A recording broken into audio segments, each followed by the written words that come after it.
Challenge in the inner world of values, even more than in the outer. It was a period of clash and confusion, when the fate of the nation hung in the balance. Would India perish? Among the many figures that rose to meet that challenge and set the balance right, none was more vehement, none more of Vivekananda, the greatest of the spirit with the widest wings. A grateful nation gave its full and frank verdict of veneration for the saint and the savior. So also the West. For though India was the apparent theme of all or most of his labor, Vivekananda's vision easily overflew all narrow national and sectarian boundaries. A truly universal man, his vision applies equally well to the human situation. And if the crisis of civilization through which we are passing has to end, this may be the only way out, the way of the spirit and the way of harmony. It is only natural to wish to know something of this noble and remarkable career, profound and paradoxical, modern and ageless, of a rishi and a revolutionary. One soul's ambition lifted up the race. He drew energies that transmute an age. He made great dreams a mold for coming things, and cast his deeds like bronze to front the years. This is Pamban, South India, where Swami Vivekananda set foot on the Indian soil after his triumphant tour of the West. This was on the 26th of January, 1897, a vast crowd waiting patiently to welcome the national hero, all of them waiting to pay their homage to Swami Vivekananda, the patriot saint, the first mighty voice of awakened India. Among them was the Raja of Ramnad, Bhaskar Setupati, with his state coach, ready to receive the royal ascetic. It was a hero's welcome indeed. It was indeed a memorable occasion. The Raja himself in the throng. Here he comes, defender of the faith, darling child of India, India awakened.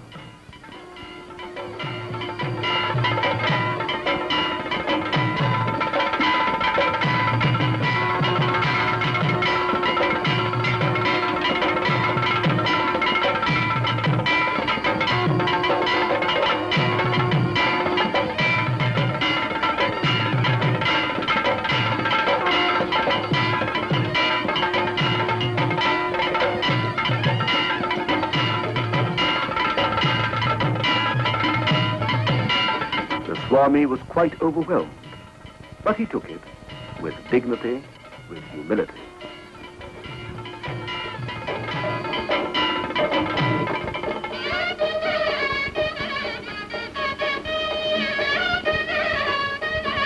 At night, there was a torchlight procession, and then fireworks.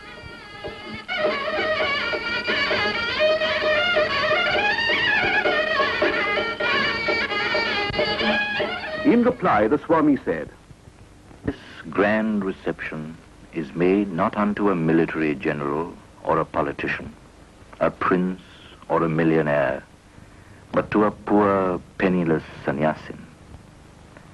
This shows the spirituality of India. This shows wherein lies the vitality of our nation." After the grand reception in the south, the Swami left for Calcutta, his hometown, where a grand reception was given to him. From there he began a series of inspiring speeches all over the country. My India, arise. The longest night seems to be passing away. Awake from this hypnotism of weakness. Stand up and assert yourself. Proclaim the God within you. Religion alone is the life of this country. When that goes, India will die.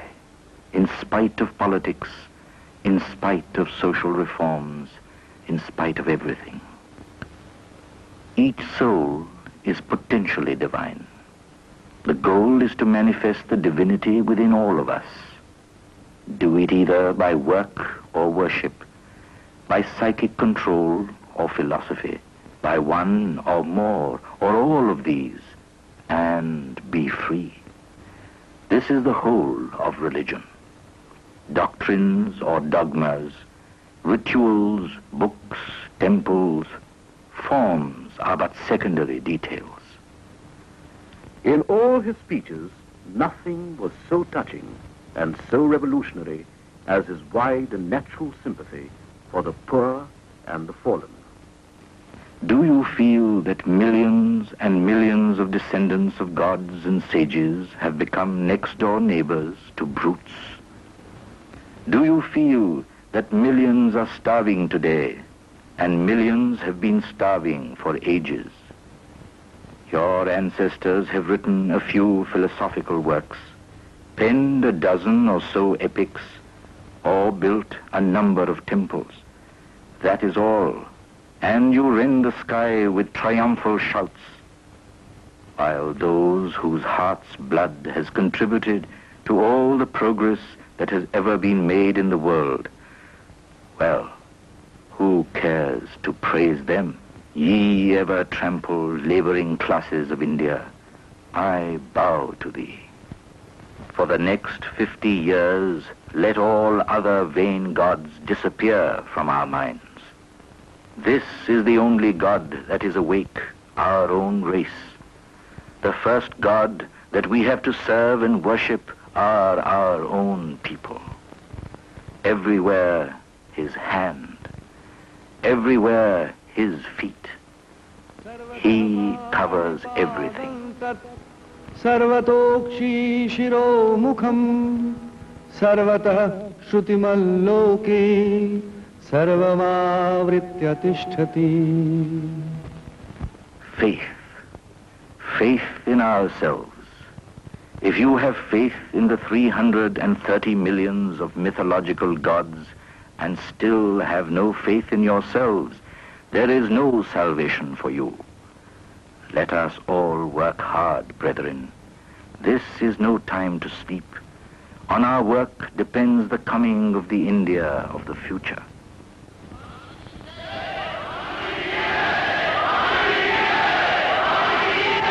Where and how did this remarkable life begin? One is naturally curious to know, and this is a good time to remember.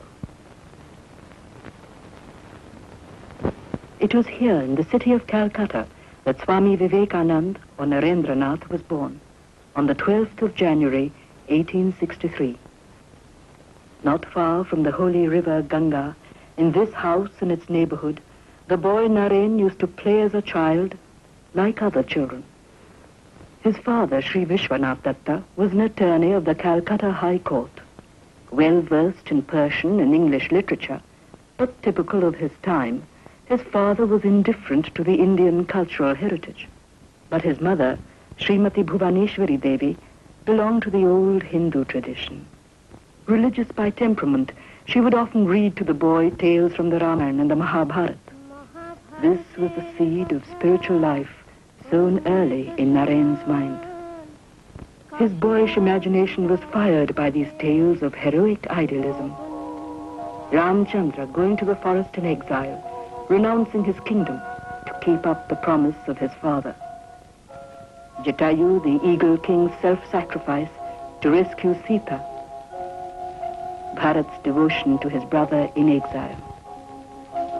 Krishna and Arjun in the battle of Kurukshetra. Mother of the universe, Goddess Durga. One day he purchased a little image and took it quietly up into the attic. A frantic search was made for the missing lad, when at last he was discovered here, sitting self-absorbed before his Ishta, chosen deity. Those days in gentlemen's homes, one would come across these separate huqqas or hubble bubbles for the different castes and for the Hindus and the Muslims. Naren was curious, and one day he took some whiffs from the huqqah marked for people of the lower caste. Then he tried, one after the other, the huqqah for the Brahmins and the huqqah for the non-Brahmins. Men are all alike. Then why are the huqqahs different? thought the young ascetic. What are you doing there, Naren? Oh, Father, I'm just trying to find out how one loses caste. But I can't really find any difference. Oh, you devil. So the boy grew up into a brave and brilliant, intellectually alert young man. Reverend Hasty, the principal of his college, who had taught Naren, had this to say about him. I have traveled far and wide, but I have never yet come across a lad of his talents and possibilities. He is bound to make a mark in life. Words that would one day come true. In his student life, he came in contact with the Western intellectual tradition through the works of Kant, Hegel, Hume, and Herbert Spencer, to whom he had once written a letter. The scientific ideas and nihilistic thoughts of Western thinkers shook to their foundation the religious beliefs he had inherited. They raised such a tumult in his mind that he despaired of any final answer. Raja Ram Mohan Rai, the founder of Brahmo Samaj, had broken away from the rituals, the image worship, and the priestcraft of Orthodox Hinduism. As an intellectually alive young person, Naren could not but be interested. He had joined the Samaj partly because of his sympathy with its program of social reforms. But this did not satisfy his deeper spiritual yearnings. Of a strong, positive cast of mind, he wanted to see the truth, face to face, and not merely hear talks about it. In those days, Keshav Chandra Sen was a renowned orator and religious leader of the Samaj. There were also men like Vijay Krishna Goswami, Shivnath Shastri, and others. They all spoke of a merciful God and delivered sermons learned and beautiful to hear. But Naren's hunger remained. The doubts lingered still. Does God really exist? If so, has he form? Or is he formless? Can he be seen? How? In his agony and despair, Naren went round the leaders of different sects in the city and its suburbs. He had a single and straight question. Have you seen God? Have you seen God? Have you seen God? But none could answer. At last he thought of going to Maharshi Devendranath Thakur, the venerable leader of the Brahmo Samaj. Devendranath was then staying in a houseboat on the Ganga. There went Narendranath unannounced. At the time, the Maharshi was in deep meditation, when Naren suddenly pushed open the door and stood before him, agitated but respectfully. Sir, have you seen God? No, my boy, but you have the eyes of a yogi. You should practice meditation. If a person like the Maharshi could not give a positive answer, then who could? Was there anything in religion after all? Obstinate questionings racked his youthful soul. But soon, relief would come from unexpected quarters. After a few days, one of his cousins, who had been watching his movements, Ramchandra Datto, told Naren, Naren, if you really wish to lead a spiritual life, you should go to Sri Ramakrishna at Dakshineshwar. What? You ask me to go to that illiterate priest of Kali? What does he know? I have read Kant, Hegel, Hume, Spencer, and you now ask me to go to a man who does not even know how to write his own name. But Naren, what is the harm in a visit? Ramchandra said. Even if you do not like the man, you may like the place. Argument indeed. One day, he went to Dakshineshwar and paid a visit to the temple of Kali on the eastern bank of the river, where Ramakrishna was then living. Sri Ramakrishna took to him at once. But Naren had other things on his mind, and after a few preliminaries, he shocked the assembled group by asking his inevitable question. Sir, have you seen God? Yes, I see him just as I see you here, only in a much intenser way. Yes, yes, God can indeed be realized like that. Not only that, you can talk to him as I'm talking to you for the first time. He was face to face with a man who said openly and without guile that he had seen God and even talked to him.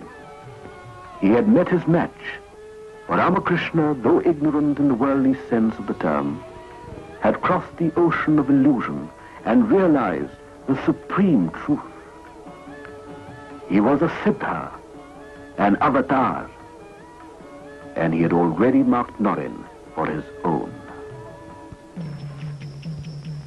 Here the goddess Kali had revealed herself to her devoted child, Ramakrishna, and bestowed upon him all the divine grace of a transcendental wisdom.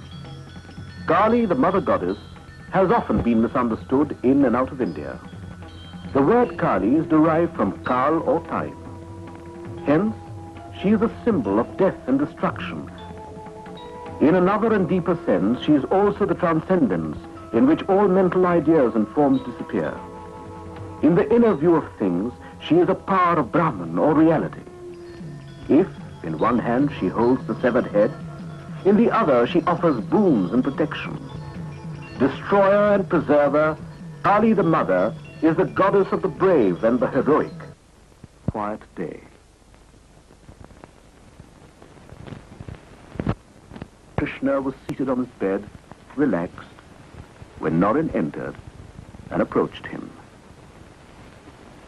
Ramakrishna was very glad to see Norin, as he always was.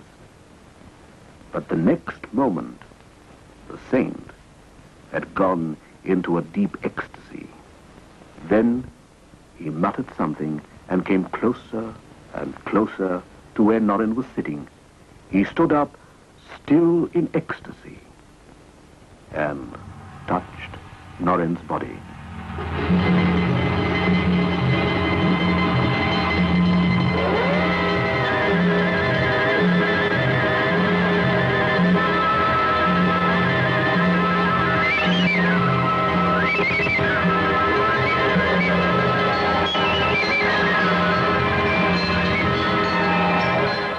What are you doing to me? I have my parents at home. All right, all right. Let's rest now. Everything will come in time. And for a while, all was as before. But really, it would never be the same again. The incident, first of a series, amazed Norin. Thereafter, he could not help thinking more and more of Sri Ramakrishna. But he would not give in so easily. A part of his being still questioned. Could this be hypnotism? He wondered. It was something that he could not explain. Anyway, Norin continued to visit Dakshineshwar. At times, he openly ridiculed Ramakrishna, which hurt and shocked the simple devotees. But for all that, he could not deny or resist the unbounded love and childlike simplicity of the saint. It was at this time that Norin, then barely 21, was faced with unexpected difficulties. His father passed away. A large-hearted man, Sri Vishwanath Datta, had lived beyond his means and left no savings. Here he is, without rest, without security, on the Maidan in Calcutta. There was nothing he had not tried and failed. At last, Norin went to Sri Ramakrishna and prevailed upon him to appeal to Mother Kali to relieve the distress of his family. To this, Sri Ramakrishna said, I have never asked for any material gains from my mother. I cannot do that even now. But if you go to the temple this evening and ask for yourself I assure you, the mother will grant you whatever you ask for. But why will she listen to me? I say she will, Ramakrishna said. It was evening. Sri Ramakrishna asked Naren to go inside the temple and pray to the mother. He went accordingly.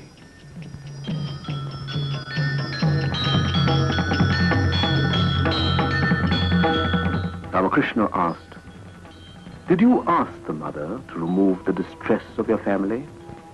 Naren said, Oh no, I forgot. "What did you ask for then?" asked Ramakrishna. I asked for wisdom, devotion, and renunciation. "Go and ask again." Naren went thrice, but every time, like his master, for himself, he could not ask anything.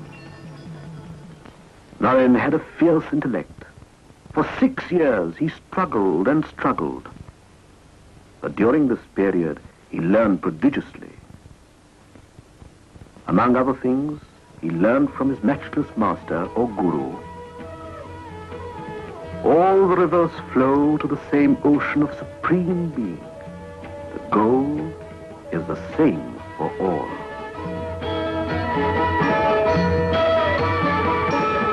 He learned that the one who is Hori to the Hindus is Allah to the Muslims.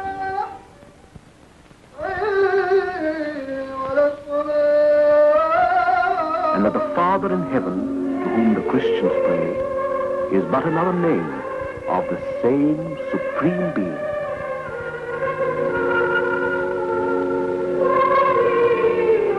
Pirnantu Vishwe Amritasya Putra Aye Dhamani Divyani Tastu Vedahametam Purusham Mahantam Aditya Varnam Tamasah Parastat Tameva Viditvati Mrityumeti Nanna Pantha Vidyate Hayanaya. Thus spake Ramakrishna to the disciple he had marked and chosen.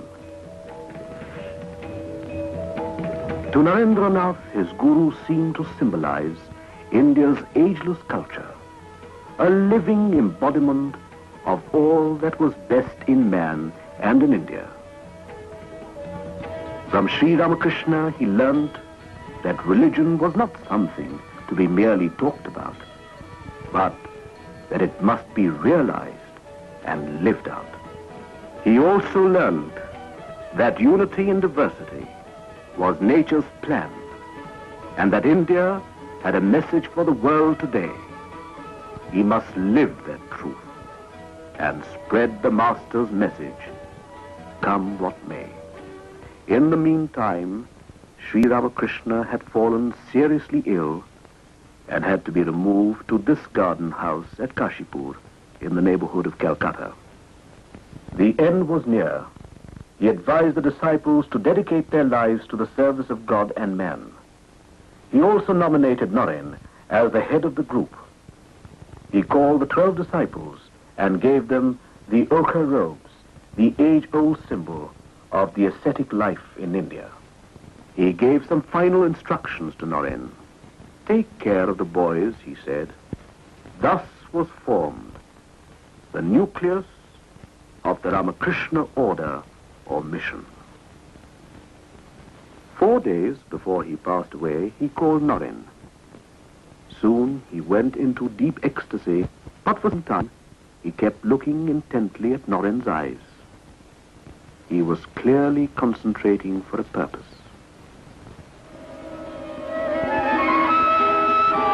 Naren felt as if a subtle force resembling an emanation of electric energy was flowing into his body. Naren, today I have given you all I had.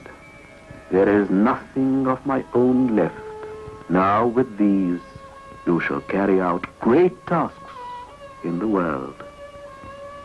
And on the 15th of August, 1886, the master passed away. But he had left a successor, trained for mighty deeds. After the passing away of the master, the young disciples lived in this tumble-down house which no one else would rent. The house enjoyed the reputation of being haunted. It certainly looked its part. For their daily needs, they had to beg from door to door. Not all were as kindly as this lady here. For many days they had just rice and salt, an austere diet indeed. But they did not complain. The brave band was undaunted, and Norin kept the group going valiantly and patiently towards wider horizons of service, sacrifice, and fulfillment of the master's wishes. Soon a break came. In India, it is customary to go on pilgrimage. The Swami felt the urge, and for some time he became a wandering monk or parivrajika. For him, it was a new experience of India and her people, and must have sharpened his sense of mission. In 1881, he left Calcutta. He first went to Benares or Varanasi, the heart of religious Hindustan. Holy its air, dust of the city of Shiva. In the temple of Vishwanath, he glimpsed eternal India, ageless, the same forever. They come from all over the country, speaking different languages, following different customs. Here, the Swami could feel the source of Indian unity, the unity of culture and religion, her wide toleration and deep understanding of the ways of the spirit. Sometimes in the evening, the young Swami would sit here on the river ghat.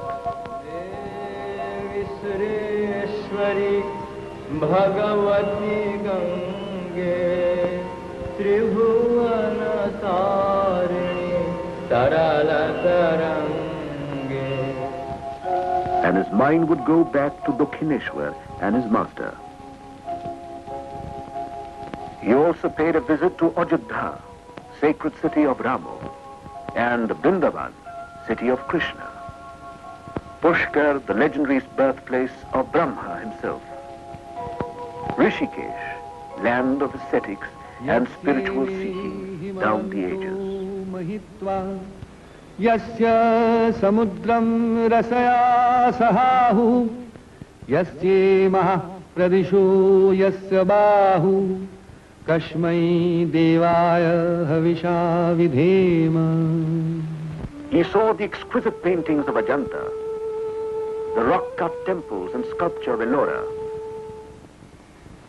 the Buddhist stupa at Sanchi, the shrines of Bhuvaneshwar, the famous Sun Temple of Konark, and he felt within himself the imperishable heritage of India, mighty voices of silence whispering their deathless enchantment. From all these, he drew fresh inspiration. Hastinapur or Delhi, where the fate of so many empires has been decided at one time or the other, rich in Mughal remains, forts, turrets, mosques, palaces, the splendor of architecture impressed the Swami. Taj Mahal, splendid symbol of the love of Shah Jahan for his beloved Mumtaz Mahal, a lover's gift, a poem in marble. He visited Fatehpur Sikri, the dream city of Akbar, where the emperor had nursed hopes of a universal faith in Din Ilahi.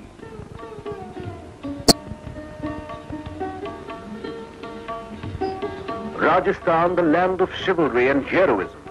Its capital, Jaipur, is the first planned city of India. In this city, Swamiji stayed for months to take lessons in Panini from the Pandit of the royal court. The fort at Amer, a landmark in medieval history.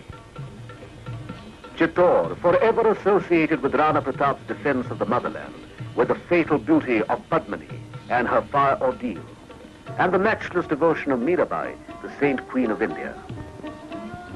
Famed lake city of Udaipur, proud relic of resistance and martyrdom of the Rajputs, and their sense of beauty and bravery. A splendid past indeed. But India today was more like a ruin. Today she lived in miserable huts and holes, in city slums. The glories of the past meant nothing to these people. They were at best memory's mockery, a consolation prize for cards and do nothing. Everywhere he saw the plight of the masses of India, despised by priests, oppressed by heartless landlords, exploited by generations of money lenders. Every year, the flood came. Everywhere, people were dying of poverty, of famine and flood. The nation had been reduced to rags, no hope anywhere, while only a few enjoyed the good things of life. Not a moment of his waking life when he did not think of his poor countryfolk and of what man had made of man. It was not merely lip sympathy. He lived with them and found spiritual treasures in their midst.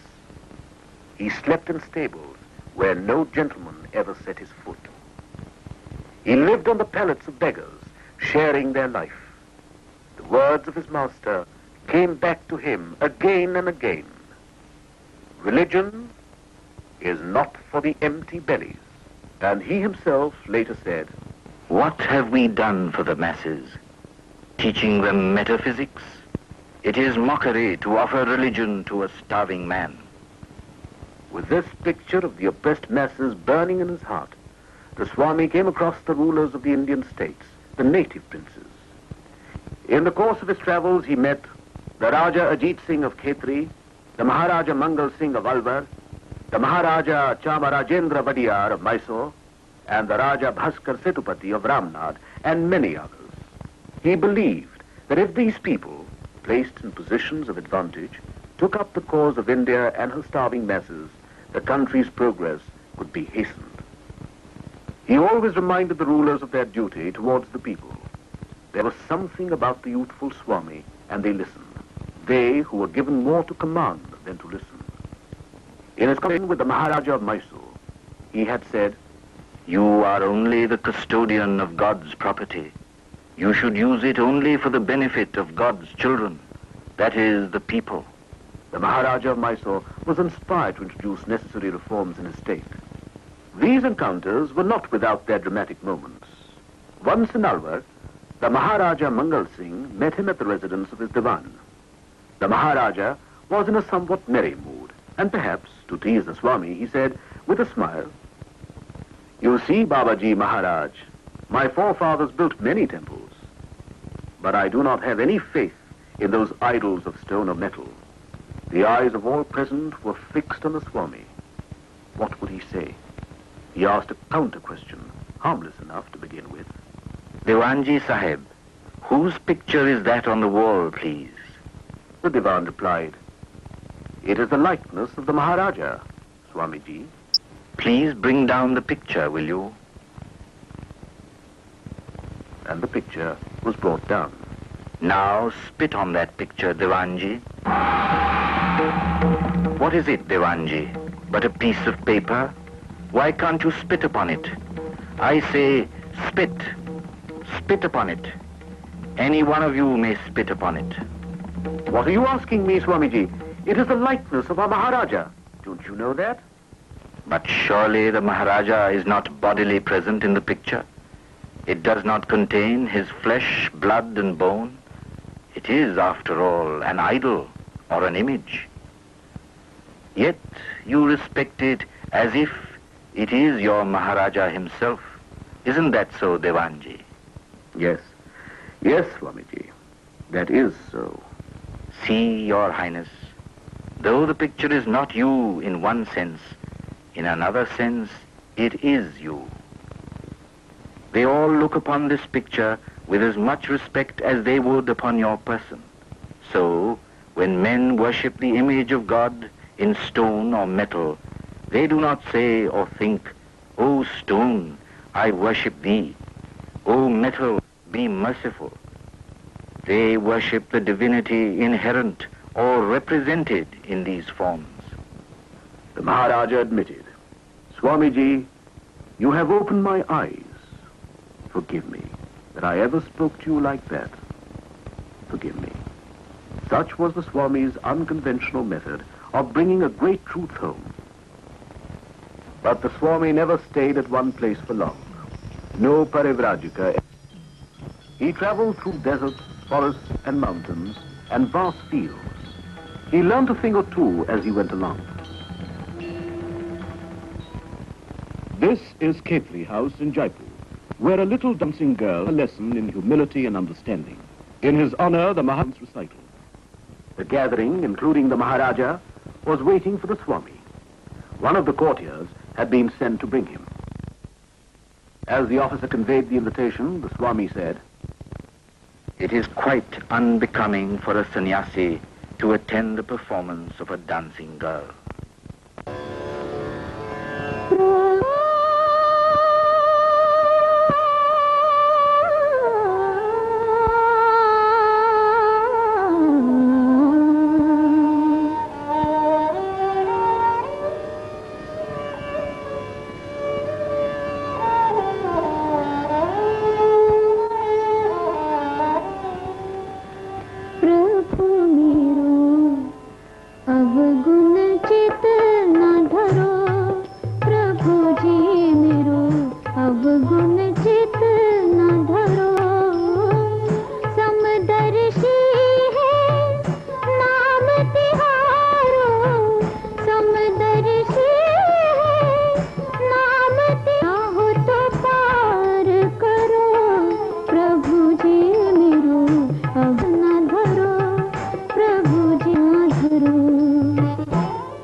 As the song ended, she looked up and bowed down before the presence which her song evoked. You have opened my eyes. After a brief stay in Rajasthan, he resumed his journey. Now he proceeded towards the south by way of Gujarat and Maharashtra. He traveled in day and night till he reached the Meenakshi temple of Madura, eloquent of the faith of the people and Dravidian architecture.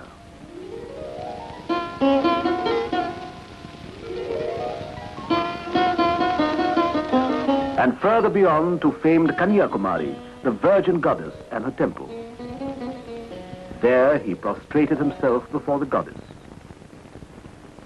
After a time he came out to the sea beach, where the waves tossed and tumbled. But a greater tempest was going on in his mind. He looked at the rock, the last jutting point yonder into the sea, and swiftly swam across the waters and soon reached the rock that now bears his name, Vivekananda Rock. There the panorama of Indian life and history flashed through his mind, a record of glory and shame, of past splendor and present wretchedness. The whole of India passes before his eyes. India right from the ideal kingdom of Rama, Sri Krishna at Kurukshetra, the penance of Buddha, Emperor Ashoka, the ancient University of Nalanda, Shankaracharya, Guru Nanak, Chaitanya Mahaprabhu, and then the foreign invaders, the Huns, the Mongols,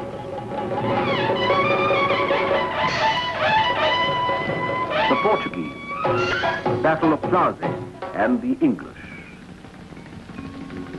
A long, dark age of foreign domination. The vision of India was not without a meaning. There was work for him to do, not merely to contemplate the unchanging and the everlasting. The present called him urgently. It was not religion that had been the cause of the country's downfall. True religion was nowhere being followed. How to raise the nation, the once mighty nation, the nation that still dared to dream of God and Godward ways. He raised his eyes to the ocean.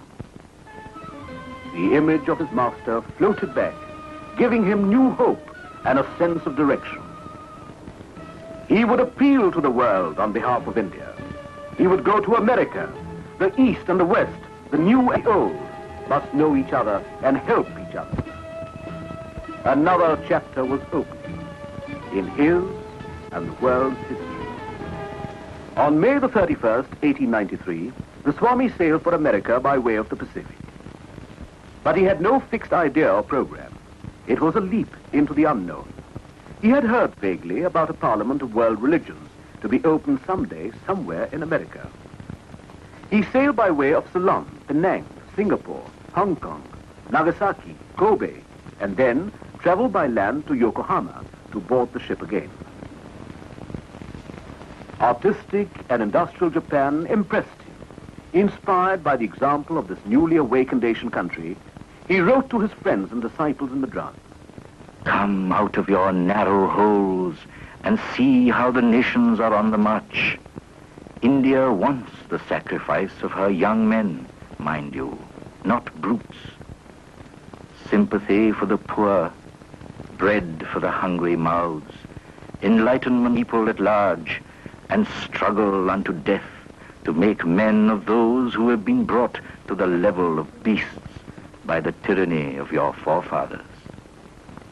He reached America, the land of hope and liberty, and the venue of the Parliament of Religions in Chicago.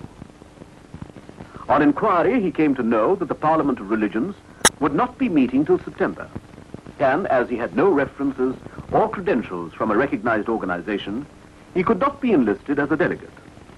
But, completely alone and without any resources, he was finding it hard to cope with Chicago's high cost of living. He decided to go to Boston, which was cheaper. In Boston, he stayed as a guest of Miss Kate Sanborn. And it was there that he met Professor John Henry Wright of Harvard University. Professor Wright was so impressed that he insisted that Swami Vivekananda should represent Hinduism at the Parliament of Religions at Chicago. I have no credentials, replied the Swami. Professor Wright was surprised at this, and he said, to ask you, Swami, for your credentials is like asking the sun about its right to shine. On his own, Professor Wright gave him a letter of introduction to the president of the committee, the Parliament of Religions. In that letter he wrote, he is more learned than all our learned professors put together. Vivekananda reached Chicago from Boston late in the evening. His troubles were not yet over. On the way, he had lost the address of the office of the committee for the Parliament of Religions, and he had no money. Unable to find any other way of passing the night in the railroad freight yard, she looked after his needs and later took him to the office of the Parliament of Religions. Religions opened on September the 11th, 1893. On the opening day, the Hall of Columbus was packed to the full. On the dais sat some of the best-known representatives of world faiths. Practiced orators, they all spoke eloquently about their own faith. At first, Vivekananda felt a little nervous. Silent and prayerful, he sat, the observed of all observers. It was in the afternoon that Vivekananda first addressed the Congress, and through it, the world. After a short prayer to Saraswati, the goddess of speech, he started to speak. The words came, words that would soon go round the world. He began, sisters and brothers of America, and brothers of sisters and brothers of America. A spontaneous clapping filled the house. The applause went on and on and on. The audience had never heard anything like this before.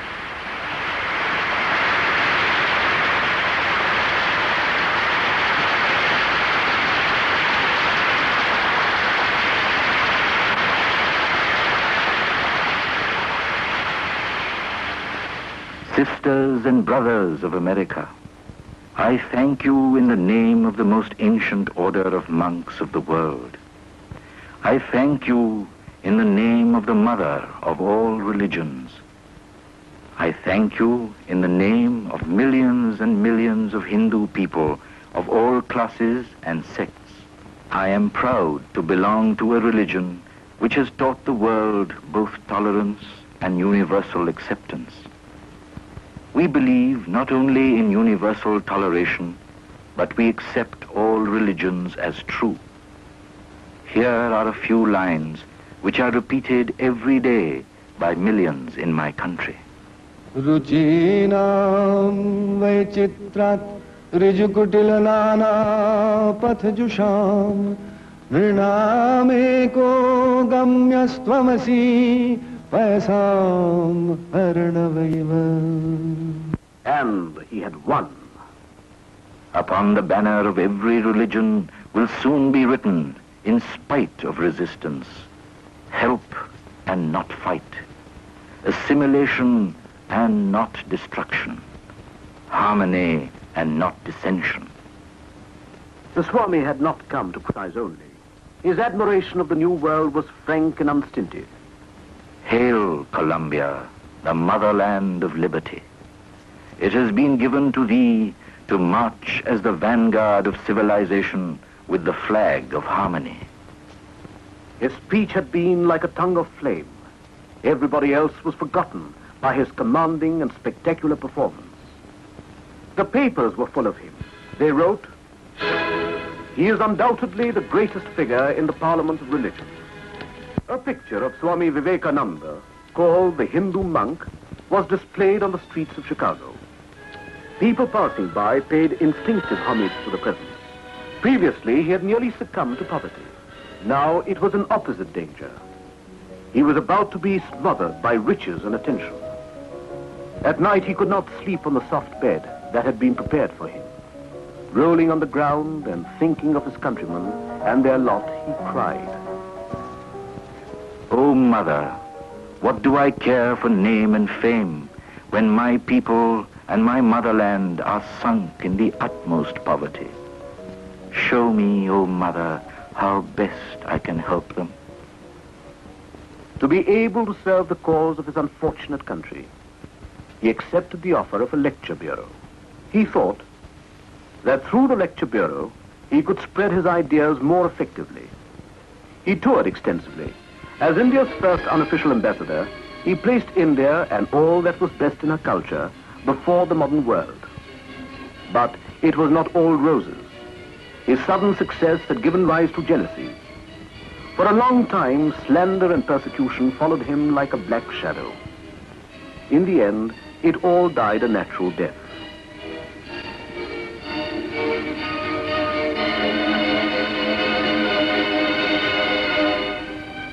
He toured with the lecture bureau for 6 to 8 months in different places and delivered a series of inspiring speeches.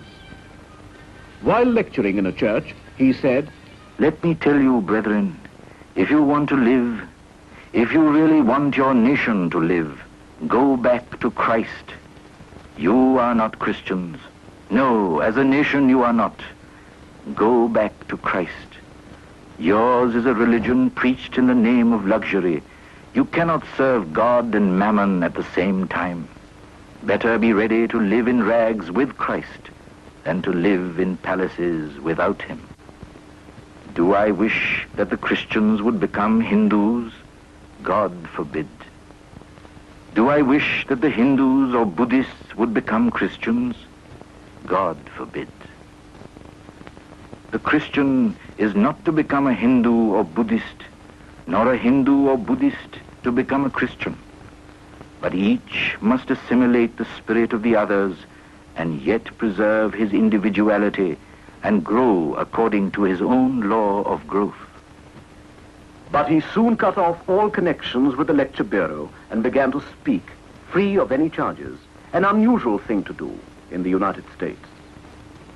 Soon he became the friend of eminent men and women like Professor William James of Harvard, great scientists like Nikola Tesla and Lord Kelvin, philosopher Ingersoll, John D. Rockefeller Sr., Leo Landberg, Francis and Betty Leggett, Sister Christine, Mrs. Olibull, with Mr. J.G. Goodwin, who gave his all for the Swami's cause, and Mrs. Ella Wheeler Wilcox, the noted American author, Madame Emma Calvé, the great opera star of the two continents. At the time, she was passing through an emotional crisis. She even tried to take her own life. Thrice, she left her house to drown herself, and each time, as though in a daze, she found herself in front of a friend's house, where Swamiji was staying at the time. Finally, she ventured into the house and in the veranda. All of a sudden, a deep and sonorous voice rang through. "Come, my child. Don't be afraid." I moved towards the study door, when even without lifting his eyes, Swami told me of my secret problems and anxieties, which I knew were not known even to my closest friends. It seemed miraculous, even supernatural, but his words were of great solace to me. I was overwhelmed, and I knelt down. An inner door seemed to open before me. I was at peace with myself for the first time in so many months. It was during this busy period that he found time to write works like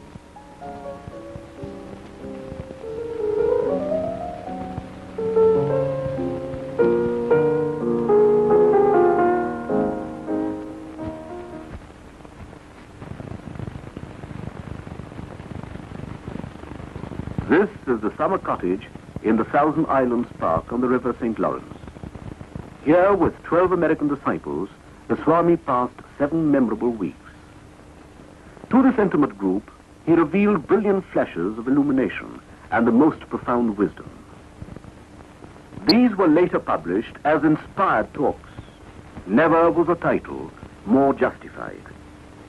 After he had stabilized his work in America, he turned to Europe briefly. This is London, 1895, where the Swami spent some time meeting and talking to people and giving them a better idea of Vedanta.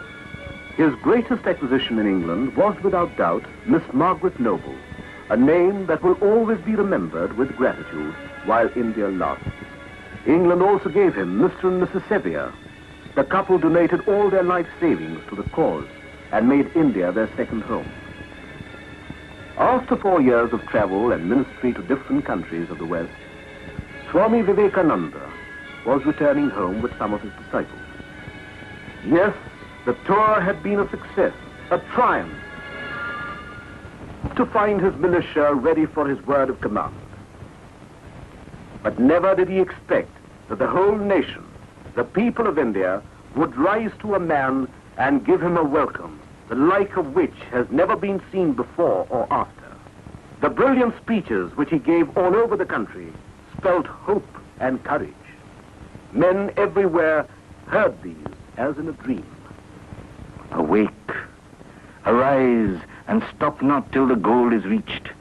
So long as millions live in hunger and ignorance, I hold every man a traitor, who, having been educated at their expense, does nothing for them. Let the new India arise out of the peasants grasping the plough, out of the huts of fishermen, the cobbler, the sweeper. Let her spring from the factory, from hills and mountains. They have suffered eternal misery, which has given them unflinching vitality. Give them only half a piece of bread, and the whole world will not be big enough to hold their energy. Such was Swami Vivekananda's burning faith in the people, in the future of India. But the Swami was exerting himself too much. The sands were running out. Did he have a prevision of his coming end? On May the 1st, 1897, he called a meeting of the monastic order and the lay devotees of Sri Ramakrishna. Speaking of his master, Sri Ramakrishna, Swami Vivekananda said, "My teacher, my master, my hero, my ideal, my God in life. If there has been anything achieved by me, by thought or word or deed, if from my lips has ever fallen one word that has helped anyone in the world, I lay no claim to it. It was all his. All that has been life-giving, strengthening, pure and holy has been his inspiration, his words, and he himself." Out of his plans and discussions came the Ramakrishna Mission Association, a mighty body of men and ideas. It all led to the Belur Math or monastery. It held, among other things, the following ideas or ideals: to train people so that they could teach others and lead to the material and spiritual welfare of the masses, to promote and encourage the arts and industries, to spread among the people Vedantic and other ideas as exemplified in the life and teachings of Sri Ramakrishna. Vivekananda's vision of utilizing religion for the welfare of the common man was gradually taking shape. The Swami found no inherent conflict between, say, science and religion, or between religion and the practical arts, or between religion and industry. He sent Swami Ramakrishnananda to organize the center in Madras and others elsewhere. In a short time, a number of missions were established all over the country, all doing good, substantial work.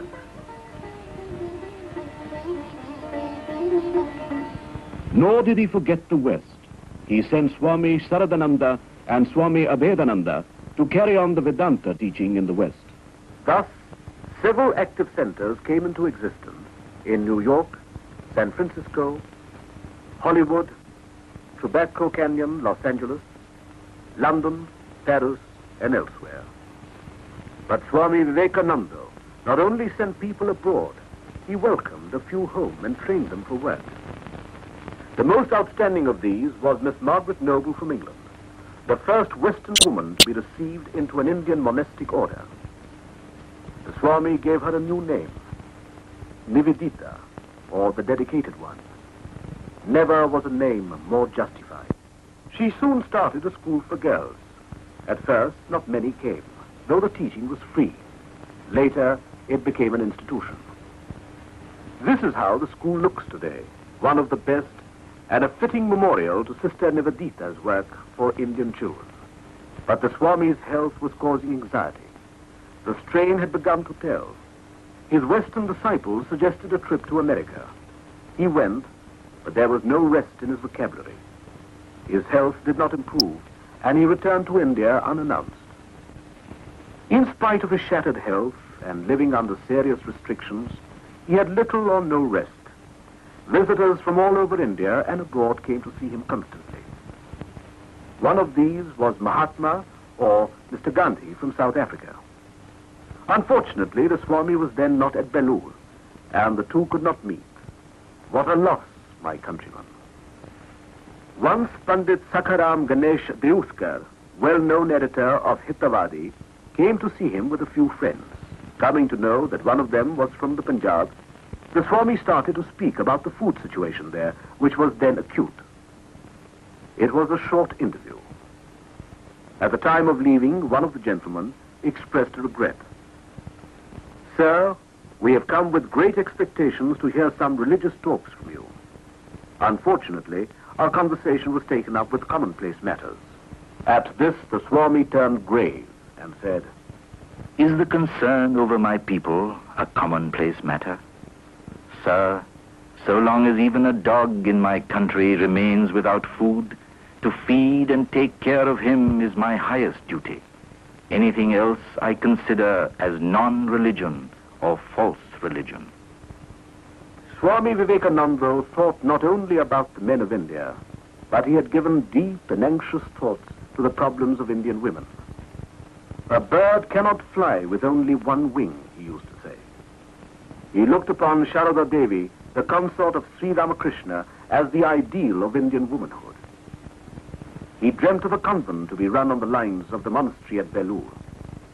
He did not live to see the dream come true, but now the convent, Sharada Mat, is a reality. But Swami Vivekananda's thoughts were confined not to India alone. It included the whole world and the civilization. I belong to India just as much as I belong to the world. I love India. But every day my sight grows clearer. What is India or England or America to us? We are servants of God. The East and the West may make their full contribution to the perfection of humanity, and the last civilization of the world may be a civilization not of struggle and warfare, but of peace and charity and harmonious cooperation to a great end. He knew that the end was near. On July 4th, 1902, The 11th day of the moon, he fasted following the orthodox rule. That day, he insisted on serving the meal to his disciples. After the meal was over, the Swami stood by to pour water on the hands of the disciples. At this, Nivedita protested. It is we who should do these things for you, Swamiji, and not you for us. But Jesus washed the feet of his disciples. It was the last time. The words rose to Nivedita's lips, but remained unuttered. Was this the last time too? At 7 o'clock in the evening, the bell rang for worship in the chapel. Swami went into his room, where he spent some time in solitary meditation. Then he went into deep samadhi, at the body like a worn-out dove. Swami Vivekananda had passed away, or as beneath it all, the voice of the leader went on, an undying inspiration for ages. Friends, I do not seek my personal salvation. May I be born again and again to suffer 1,000 miseries, so that I may worship the only God I believe in, the sum total of all souls. And above all, my God the wicked, my God the miserable, my God the poor of all races and all species, is the special object of my worship. The entire country was plunged in sorrow and despair. But would India ever forget Swami Vivekananda and his winged words? The future would tell. 3 years after Swami Vivekananda had passed away, the revolt of Bengal in 1905 was a prelude to the All India movement.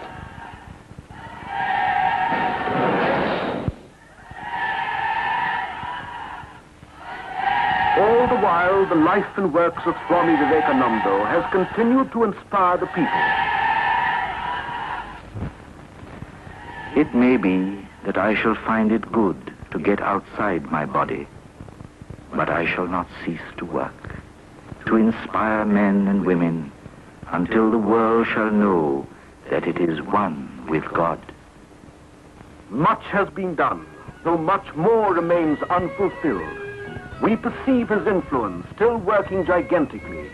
We know not well how, we know not well where, and we say, behold, Vivekananda still lives in the soul of his mother, in the souls of her children. Across the ages sounds his call, the call of India and of the world's unborn soul. This is the theme of India's life work, the burden of her eternal songs, the backbone of her existence, the very reason of her being, the spiritualization of the human race.